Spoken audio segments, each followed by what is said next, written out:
Good evening, I'm Matt Woodman. This is CTV News at 5. Tonight, pipeline proposal, the new push to move 500,000 barrels of oil a day from Alberta to Ontario. Backpedaling, a city councillor pitches a new plan as a neighborhood protests new bike lanes. And goodness gracious, onlookers amazed as a great ball of fire lights up the night sky. CTV Edmonton, local breaking news with Matt Woodman.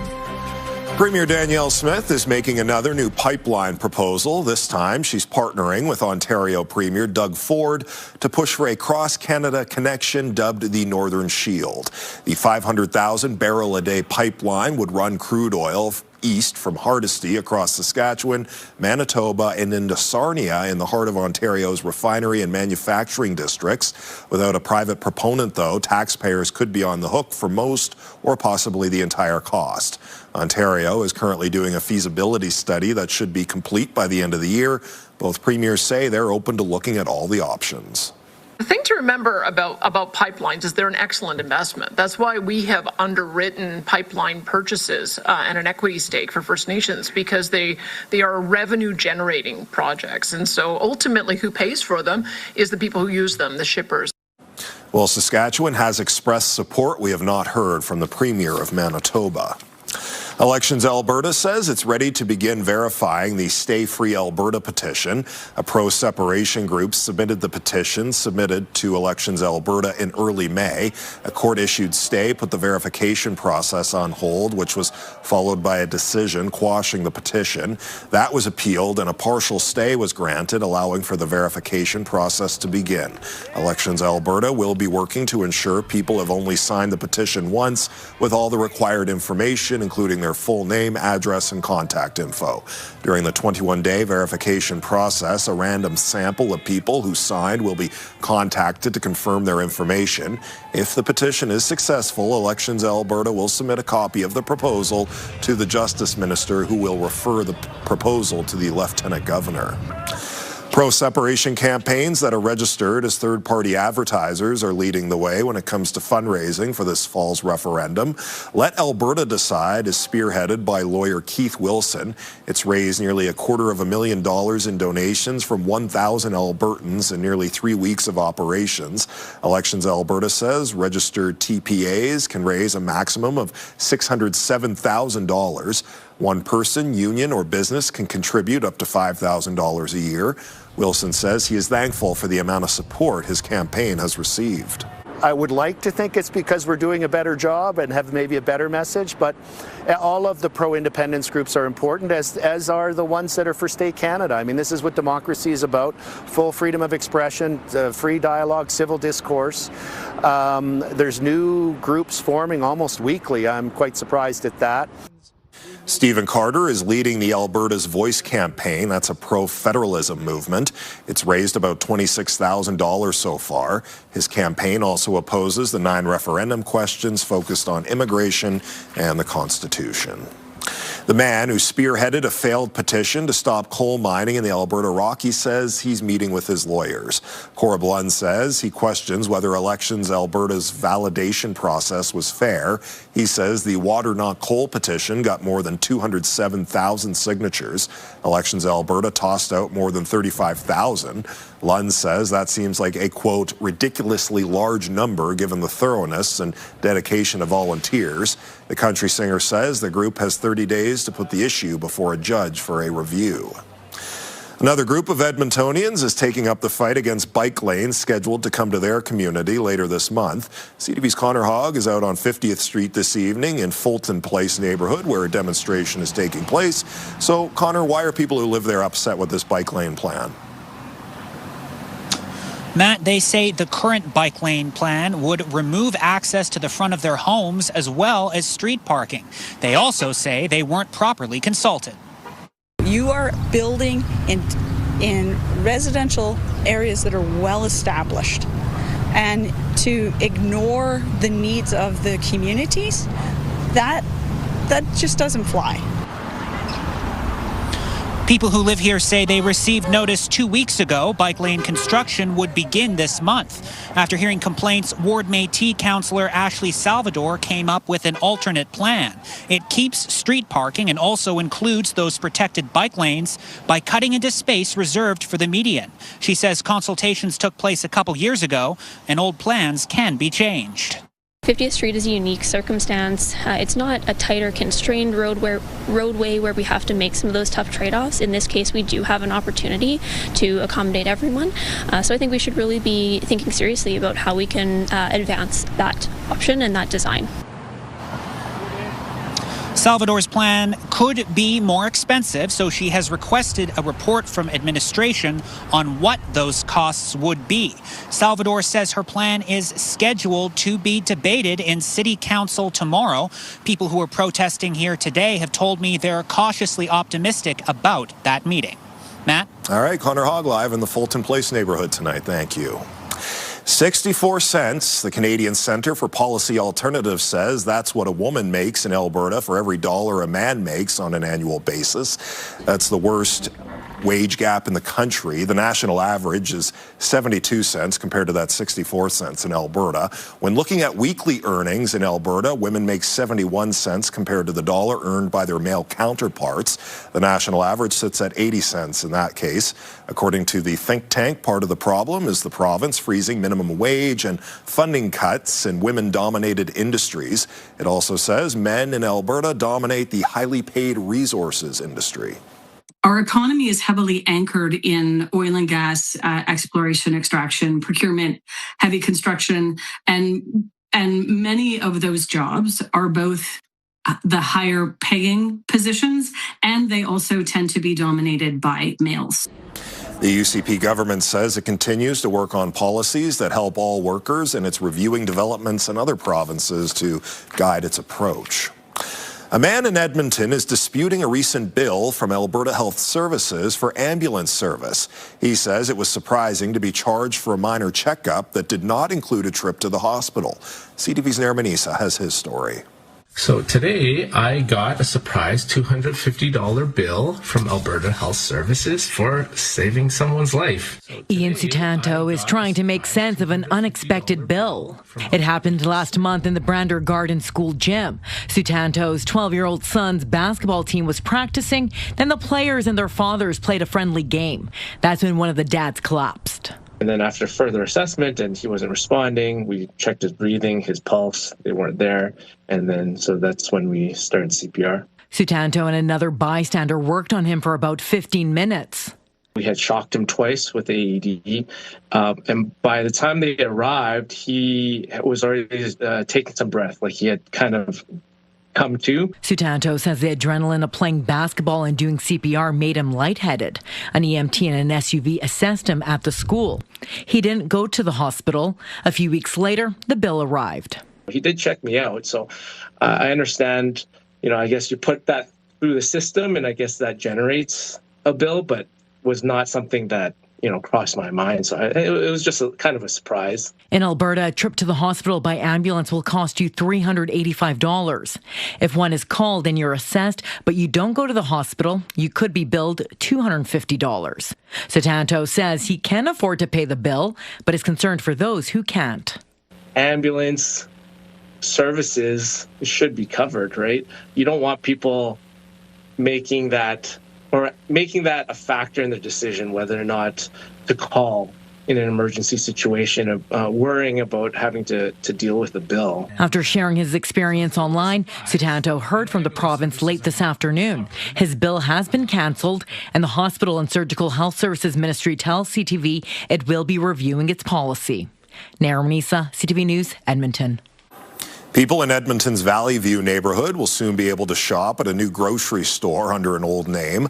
A sign can be seen outside the store on 142nd Street and 91st Avenue, advertising that it's now hiring for the Valley View IGA team. Sobeys career website lists postings for management jobs at an IGA store there. The store was most recently branded as a local quality market before suddenly shutting down in March. Before that, it had been an IGA for almost 60 years. We've reached out to Sobeys, which owns IGA, looking for more information. The province is adding millions of dollars to the provincial highway maintenance budget to fix up a stretch in Fort McMurray. Transportation Minister Devin Dreeshen says an additional $15 million will be spent on Highway 63 maintenance. That's the highway where dozens of volunteers started patching potholes last month after they felt the province was ignoring their calls for repairs. Dreeshen says the province is working on a deal to repave 30 kilometers of Highway 63 and 881 in the Fort McMurray area, as well as a 48-kilometer stretch of Highway 63 near Wandering River. A pair of popular staircases into Edmonton's River Valley are closed for repairs. The city says it's proactively redecking the stairs at Ezio Ferrone Park and Glenora. It says the maintenance is important due to the age of the staircases. Work is scheduled to finish July 31st. You can access the River Valley nearby using the Victoria Park shared use path or through the legislature grounds. The city is also reminding pedestrians the east sidewalk on the high-level bridge is still closed due to the slope instability caused by the recent rainfall. Well, Josh, I hope we're not talking about more recent rainfall in the forecast for this week. There's a couple chances for some scattered showers, but it's going to be pretty hit and miss for the next few days. For the most part, the rest of this week looks fairly dry and warm. We've cooled off a little bit in the last few hours. We're at 21 downtown Edmonton right now. A little breeze off to the northwest, 22 at the Villeneuve Airport. We got to 24 for a daytime high earlier this afternoon, so just slightly above average. It was a cool start to the day, though. 8 degrees in Edmonton this morning. It was 4 in Red Deer this morning. Jasper hit 2 degrees this morning. Should be a lot milder tomorrow morning. Scattered showers, even a few isolated thunderstorms here off to the northwest. There's the cloud cover that's rolled in through the afternoon hours here in Edmonton. It was a sunny start to the day.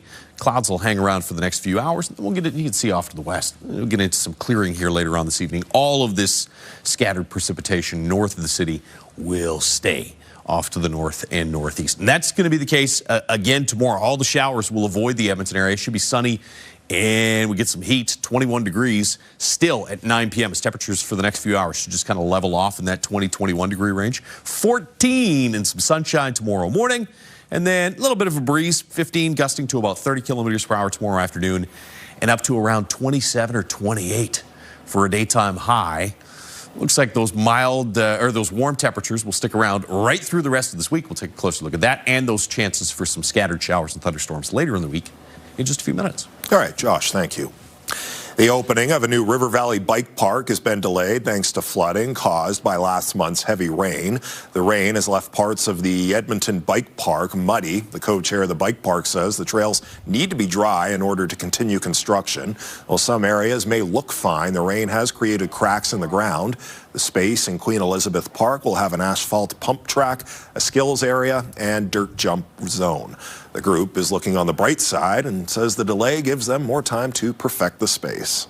It's a bit disappointing that we've had to delay it, but in honesty, I think for everyone, it's a bit of a relief. With how much rain and stuff like that, the construction deadlines kept getting closer and closer to the deadline, and it was just becoming a stress for everyone. The bike park's new opening date is September 5th. Coming up next on CTV News, quite the sight. Witnesses stunned as a fireball lights up the night sky. Just to see that here, just randomly walking out at that particular time, I guess the stars aligned. Programming brought to you by James H. Brown Injury Lawyers, the heavy hitters of injury law. Programming brought to you by James H. Brown Injury Lawyers, the heavy hitters of injury law. You're watching CTV News at 5. The night sky came to life over the Edmonton area Friday with a rare combination of the northern lights and a fireball. That fireball was spotted by aurora watchers and recorded by cameras across the province. CTV's Noah Rashog shows us more. Wow! Heather Hodvestad stepped outside to put new batteries in her doorbell camera Friday evening. Turns out she changed them just in time. Hodvestad and her partner witnessed this fireball as it streaked towards the northwest. It just, one of those rare occurrences. Some people never see that stuff in their whole lifetime. So just to see that here, just randomly walking out at that particular time, I guess the stars aligned. The fireball was spotted across the province. Down in Airdrie, Aurora chaser Chris Ratzlaff says that he was watching the Northern Lights. And then as I was panning across, I noticed this fireball streaking into my the view of my camera, and I just redirected from the Aurora and started following the fireball as it went down. At the TELUS World of Science, head astronomer Frank Florian has been chasing fireballs for most of his career. We didn't know this one was coming. It was probably about the size, of maybe a desk, maybe smaller. It doesn't have to be very large for it to actually create a spectacle like this one did. He believes it was a meteor or a meteorite similar to this one that went down near Lloydminster. Doorbell cameras like Hodvestat's helped them triangulate their position. We use doorbell cameras and other types of cameras that security cameras that people had set up outside to try to figure out where this thing could have come down. And they're very useful tools for the astronomers and the geologists that are really looking for these particular rocks, hoping to pick one up. It's not yet confirmed what this fireball was or if it made contact with the ground. Noah Rashog, CTV News, Edmonton. Still to come tonight on CTV News, branching out how the city plans to significantly grow the number of trees around Edmonton. And it kind of gives us an opportunity to invite people to come closer to the ravine and just instill a sense of care and connection. Programming brought to you by the Alberta Securities Commission. Visit checkfirst.ca. Local volunteers are trying to make Edmonton's River Valley a bit greener. They were out planting hundreds of trees this weekend. People were invited to plant 500 native trees, shrubs, and wildflowers around Rat Creek by the nonprofit Trees for Life and the city's Root for Trees initiative. The city says the idea started after someone asked how they could help take care of the area. We were able to do this event with the community saying we can't plant in the ravine because there's, when there's a lot of people walking through the ravine, sometimes the underbrush gets hurt and it's unable to grow. So we aren't able to plant in the ravine, but this was close and it kind of gives us an opportunity to invite people to come closer to the ravine and just instill a sense of care and connection. More of these events are planned for different areas of Edmonton throughout the season.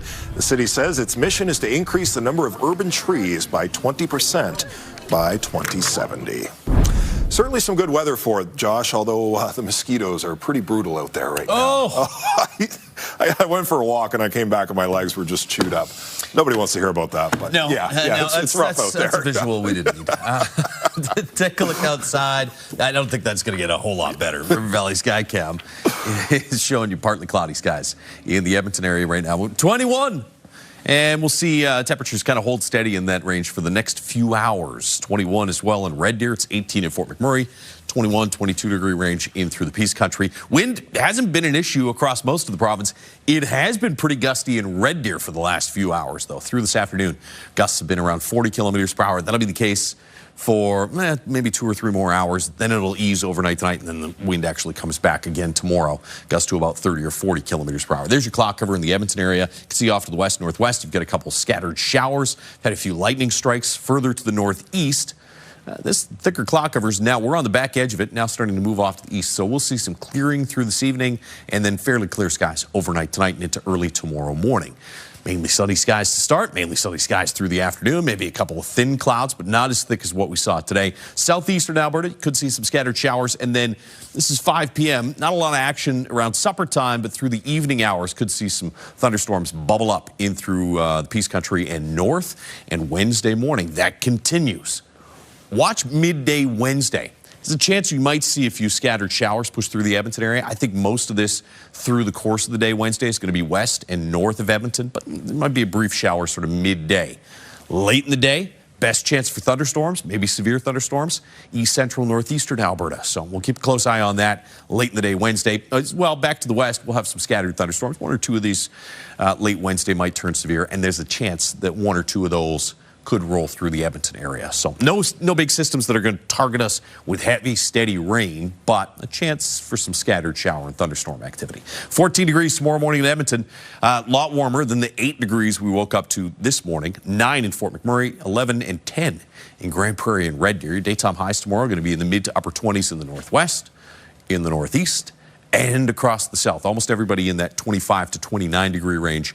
And pretty much everybody, I mean, there's a slight chance for some scattered shower and thunderstorm activity in the southeast and a chance late tomorrow night in the northwest. Pretty much most of the province is going to see a dry day. Lots of sunshine, as we said, 14 degrees to start, into the low to mid 20s by lunchtime and high 20s through the afternoon. Little breezy. By midday and through the afternoon, wind to be 15, gusting to about 30 kilometers per hour. That's not terribly strong, but there will be a breeze out there. And then 25 on Wednesday. So hot and a little breezy should ease the mosquito situation for you, Matt, while you're out there walking around tomorrow. 21 on Thursday, chance of some evening showers and thunderstorms again Friday, Saturday. But it's really no heavy, steady rain, just warm and for the most part dry for much of the rest of this week. Just blow those mosquitoes right out of town. Josh, thanks very much.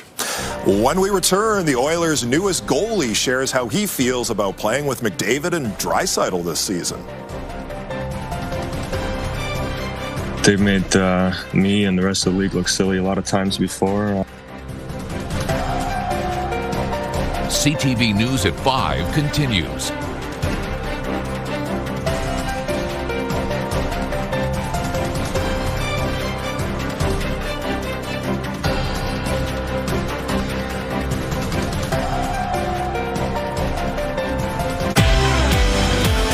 The Amazing Race Canada Season 12 premieres Tuesday. Before the big show, we'll talk to the Indigenous sisters from Edmonton competing for $250,000 and a trip around the world. Your Morning Edmonton, weekdays. The Oilers' newest goaltender says he's looking forward to playing with Connor McDavid and Leon Draisaitl for a change. They've made me and the rest of the league look silly a lot of times before. In games, but now obviously it's just going to be in practice. So it's cool to get to see that up close and obviously see how they operate. Frederik Andersen spoke with the media for the first time since signing a one-year contract with the Oilers last week. The 36-year-old just won his first career Stanley Cup with the Carolina Hurricanes. He's played 552 career regular season games over 13 seasons with the Canes, Toronto Maple Leafs, and the Anaheim Ducks. The Edmonton Elks are back home at Commonwealth Stadium after suffering their first loss of the season. It's out wide to the right, Fajardo. Intercepted! The BC Lions snuffed out any hopes of a fourth quarter comeback with this goal line interception in Kelowna. The Elks lost 36-24, dropping their record to 3-1 this season. They'll host the Ottawa Red Blacks Thursday night at 7. And that's our show. Thanks for watching. I'm Matt Woodman. CTV News continues right now.